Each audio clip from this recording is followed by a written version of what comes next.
Hello, good morning सबैलाई। हजुरहरूको दिन शुभ होस्। धेरै माया, आशीर्वाद र खुसीको साथमा म चाहिँ भर्खर उठेको, घाम पनि लागिसकेको रहेछ। राति सुत्न ढिला भयो, त्यसैले ढिला उठेँ। म अब फ्रेस हुन लागेको। म चाहिँ सधैँ बिहान खाली पेटमा तातो पानी पिउने गर्छु र 1 घन्टा योगा गर्ने गर्छु। आफूले आफूलाई 1 घन्टा टाइम दिन्छु। सूर्य नमस्कारदेखि स्टार्ट गर्छु म चाहिँ योगा। मलाई योगा गर्ने एकदम मनपर्छ। र अर्को कुरा, आज चाहिँ मैले मेरो प्यारी दिदीलाई इन्भाइट गरेको छु दिउँसो खाजा खानको लागि। दिदीको लागि केही स्पेसल बनाउने कोसिस गर्दै।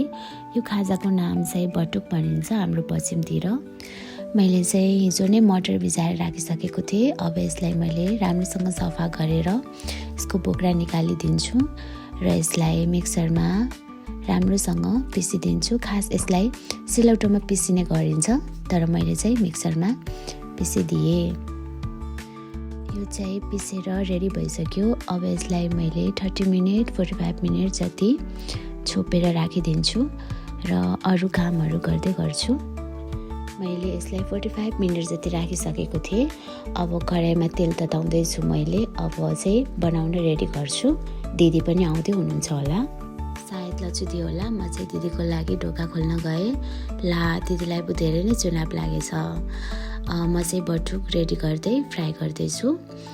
दिदी चाहिँ टिकटक बनाउँदै हुनुहुन्छ। बटुक पनि पाकेर रेडी भइसक्यो। हेर्दाखेरि मिठो छ, तर दिदीलाई कस्तो लाग्छ त्यो चाहिँ थाहा भएन। बटुकसँग चिया चाहिँ खानै पर्यो, त्यसैले चियाको तयारी गर्दै। चिया पनि पाकेर रेडी भइसक्यो। अब बटुक पनि पाकिसक्यो। अब दिदीसँग बसेर बटुक र चिया खाने। दिदी पनि खुसी हुनुहुन्छ। अब हामी खाजा खान सुरु गर्न लागेको। आशा छ दिदीलाई मैले बनाएको खाजा मिठो लाग्नेछ। अब म टेस्ट गर्दैछु मन्नुले बनाएको चिया अनि यो बटुक हाम्रो पश्चिमतिर बटुक भन्छ।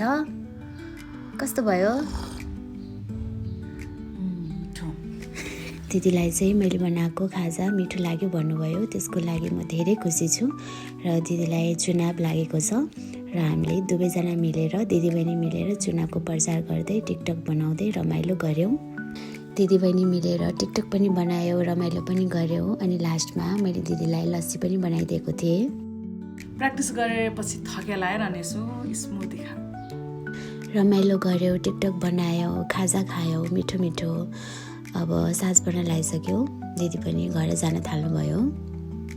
हेलो, दिदी पनि भर्खर घर गइसक्नुभयो र आज हामी दिदी बहिनीको दिन यसरी नै रमाइलोको साथ बित्यो। र अर्को कुरा, आजको जति पनि रमाइलो पल र मिठो पलहरू मैले चाहिँ भिडियोमा क्याप्चर गरेर हजुरहरूलाई सेयर गरेको छु। र यो हाम्रो सानो ब्लगलाई हेरेर सबैले माया, साथ र सपोर्ट दिनुहुन्छ भन्ने आशा गरेको छु।